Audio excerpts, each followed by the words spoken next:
Welcome back everybody to another update. So this is update number 67 and this is going to be the final update for the year. I know it's only been a little over a month since the last one, which is shorter than usual, but that's just because I've bought a fair bit. There's been obviously a lot of sales on with it being Christmas and such, and therefore certain stuff has been on offer that was quite enticing, but there's also been some more, rudimentary, standard edition releases as well that have been given the light of day. So yeah, we've got a few standard Blu-rays. First of which is 1999's End of Days. So yeah, this is right around the kind of period that Arnold Schwarzenegger's star was kind of on the wane a little bit. A couple of years after the well, 3 or 4 years after this, you had the likes of Collateral Damage, which wasn't particularly great. Obviously, he would have Terminator 3, which would reignite his box office, chances a fair bit. But yeah, this certainly was not a hit, which is a bit of a shame because I actually really rather enjoy it, especially since you got a good supporting cast of Gabriel Byrne. Peter Hyams directs as well, who I think is a really rather underrated director as far as directors go. So yeah, and it's just really nice to finally have it on Blu-ray because this has not been on Blu-ray before this release from Icon, who do have their own streaming service on likes of Amazon, but there's not a huge amount on there and it's a little bit expensive. But yeah, certainly glad that this has finally been given a release. Don't think there are any special features on this, but regardless, the film is really rather good. And as far as action horror films go, it's definitely one of the better ones out there. Then we have starring the guy out of RoboCop. What was his name again? Peter Weller. Yeah, Peter Weller. Again, another good film with a good cast. You got Christopher Lloyd and John Lithgow in this as well, and it's the adventures of Buckaroo Banzai and across the eighth dimension. So this has been released by Final Cut in Entertainment. So again, a kind of a basic boutique label, I guess you could say, if you could call them that at all. They don't really do special features, but they do put out quality films on decent Blu-rays, and yeah, ones that generally don't get the kind of love and attention that they kind of might well deserve. And unlike Icon Film Entertainment, these actually do put out some special features on the discs as well. So from this one, for instance, you got an alternate opening, work print scenes, Buckaroo Banzai Declassified, Watermelon Easter egg, Jet Car trailer, Ancient Secrets and New Mysteries, audio commentary with the writer director W.D. Richter and Reno, writer Earl Mac Rush. I'm guessing that's what his nickname is, Reno. So yeah, fairly decent film this. Again, like End of Days, nothing spectacular, but a really good one and a good cast regardless. And then we have a more a newer film. This was actually from Well, this is actually released this year, but I'm not sure if it's a film from this year. Actually, I think it was. Yeah, uh, Riddle of Fire. So yeah, a far more even though it's got kids in it, it's far more leaning towards being an adult rated film. As you can see, it is rated a 12 rather than the usual PG or U when it has really called it when it has kids involved. Yeah, fairly decent film. Not my favorite film from this year, but still a pretty good one. Um, got a really good imagination to it, as you would expect for a film that is led by kids. Imagination is usually the fuel to the fire when it comes to films that are led by kids, and yeah, it's a really rather entertaining one as well. So yeah, I recommend that one if you've not seen it already. Right, so on to the more boutique label stuff. So our video had a bit of a sale on as well, so I got one of the one films from there that I haven't had from them before that I've enjoyed um, seeing already, and it is Dinner in America. So yeah, a really rather off the wall kind of comedy with a great deal of emphasis on music and stuff, and yeah, just a really rather entertaining effort overall.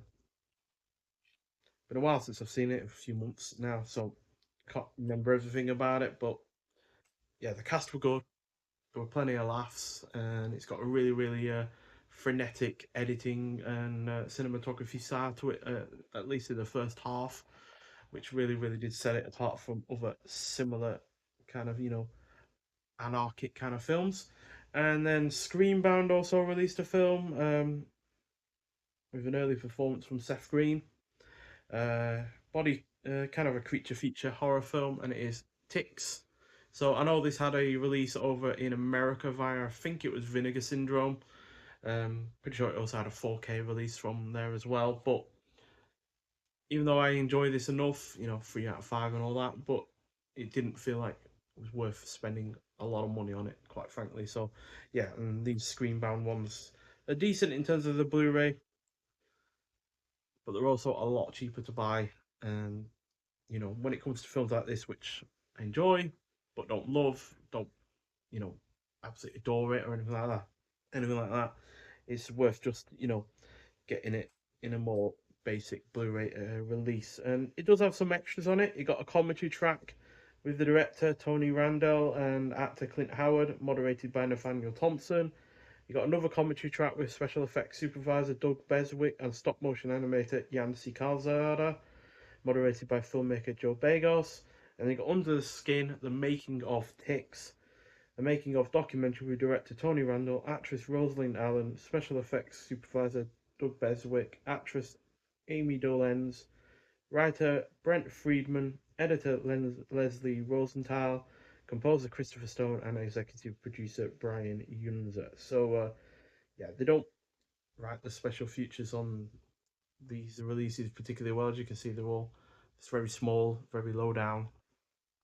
They could very well do with sorting out their formatting on these releases, quite frankly. But still, it's nice to have it. I am a big fan of Creature Features, and even though that's not my favourite, it's still a good one regardless. And then from BFI, we have probably one of the weirder releases I've ever bought because it's a TV show. It's a TV show about something I'm not particularly interested in, but because of its lead star, I bought it, and it is Cooking Price Wise, starring the great Vincent Price. So yeah, I'm a big fan of Vincent Price. I own a lot of his films. I own, I think, about 2 dozen of his films now. And yeah, even though this isn't a film, and even though I'm not interested in cooking in the slightest, I'm interested in eating, but I'm not interested in cooking. Yeah, I snapped this up. Not a cheap thing or anything like that, but yeah, it was really enjoyable to watch it, especially since Vincent Price is clearly into his cooking. He's also interested in the history of cooking as well, which he also emphasizes on as well, while in between cooking up some dishes. None of which actually I like the look of, by the way. But still, it's an interesting release and quite a curious one as well. And you also get a really rather nice booklet with it as well, which inside has Cooking Price Wise, an introduction by Victoria Price, who is his daughter. And you also get No Longer Will You Be Horrified by the Horrors of Hollandaise by Peter Fuller. And then it goes through each the basis for each episode as well. There are 6 episodes. First one is potatoes, second one is lamb, third one is bacon, fourth one is cheese, fifth one is rice, and sixth one is cream.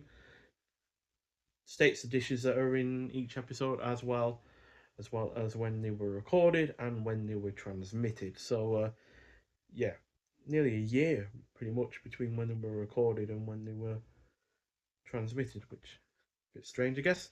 And then you've also got Vincent's Theatre of Food by Jenny Hamilton.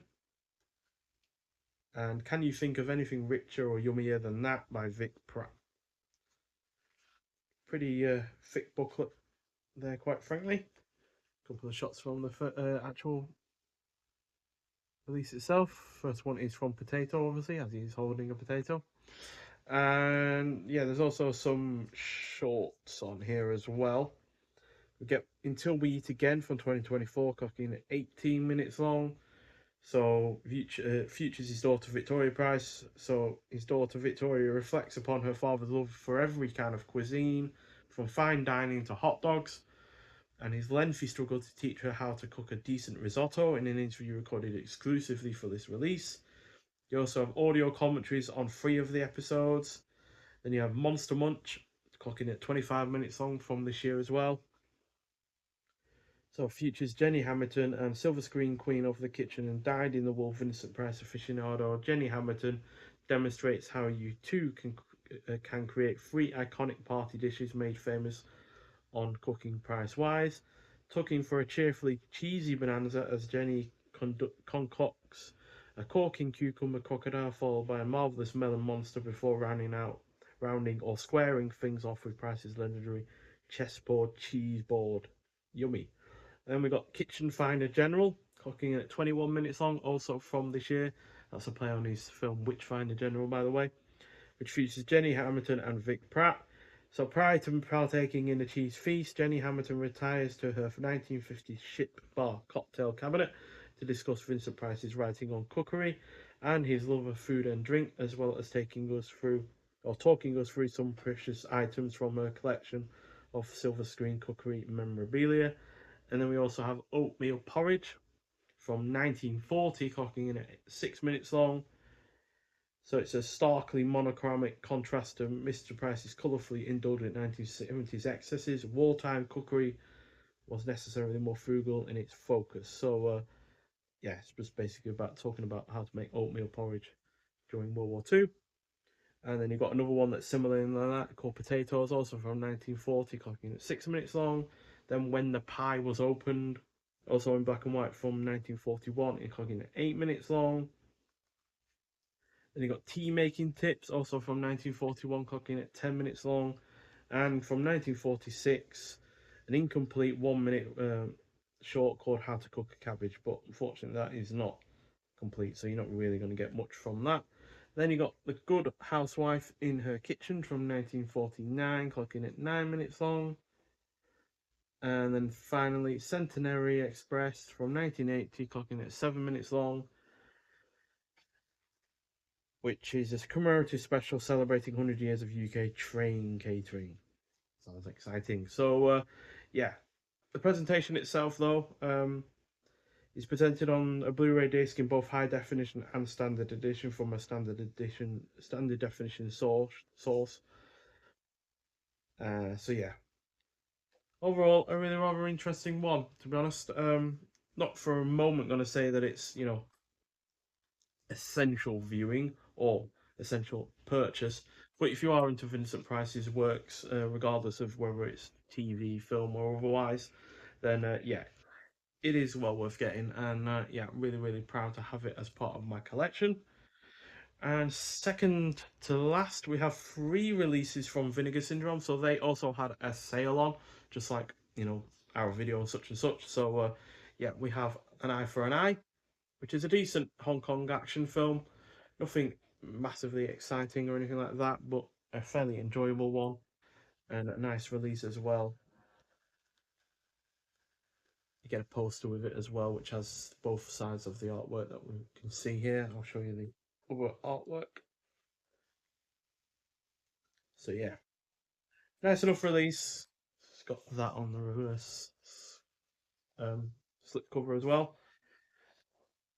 I like those kind of slip covers, to be honest. Then also from Africa, we get Saloum, which is a really rather interesting mix of Western and horror and action. And yeah, it's another one that I didn't really think I'd ever be able to get my hands on because these kind of films don't seem to get to see the light of day a lot of the times. But again, a really, really rather good film and an interesting mix of genres while also, having its own, African spin on the genres themselves because it's not a continent that we see enough from, quite frankly. It's more specifically from, I think it was Senegal, in the country that it was made in.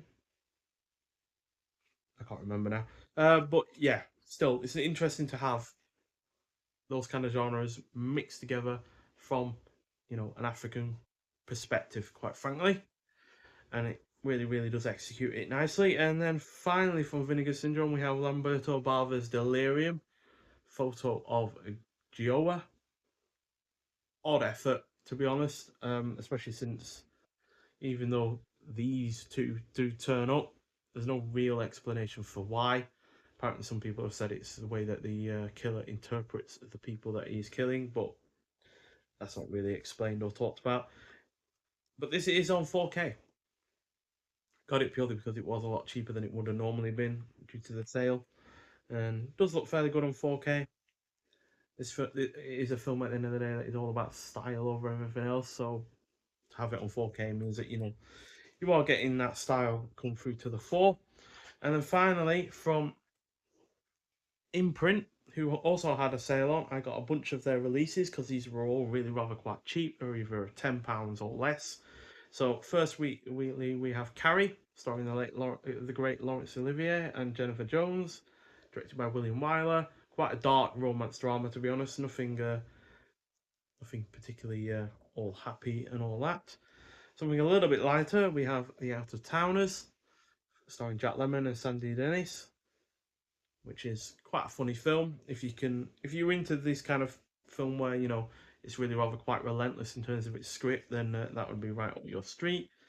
Then we have Tam Lin, also known as The Ballad of Tam Lin, which yeah, a little bit disappointing given you got Ava Gardner, Ian McShane.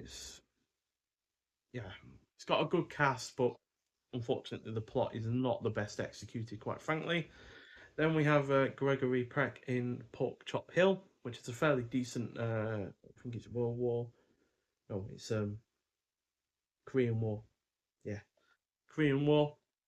Fairly decent Korean War film, although there are better from the time. I think the Steel Helmet, directed by Samuel Fuller, was also from the same period, also in the same war, but that was a much better effort. But this is still a fairly good one. Then we have Assignment K, which does really come off as like a kind of a Bond knockoff, but by way of being more about criminals and such. But yeah, it does star Stephen Boyd, Leo McKern, Michael Redgrave. So it's got a decent cast, but can't help but feel like it is a knockoff of the likes of James Bond, because even the guy looks somewhat similar. Although this does have one up on James Bond in the fact that it does depict a ski action scene before On Her Majesty's Secret Service did it. And then a pair of films that I've not yet got around to. We've got I'm Not Scared, an Italian crime drama by the looks of things, which sounds pretty good. And then one of numerous Vietnam, well, post-Vietnam films from the 80s, Distant Thunder, starring John Lithgow and Ralph Macchio. So yeah, so it looks like a fairly decent one, but again, just not gotten round to it either. So yeah, that's everything that I've gotten since the last update. I've seen pretty much everything that we've looked at here. I think the only ones that I've not seen have been the last two that we just looked at. Yeah, looks like that's the case. So yeah, rare occasion where I've seen most of what I've actually bought recently. So yeah, but a whole host of good films there out of the ones that I have seen, and several that have obviously not been given a Blu-ray release or otherwise before. So yeah, always good to have them finally on Blu-ray. So yeah, but if you have seen any of these films before, I'd like to hear your thoughts on them. But thank you for watching. Hope you have a happy new year, and I'll see you in the next one. Bye.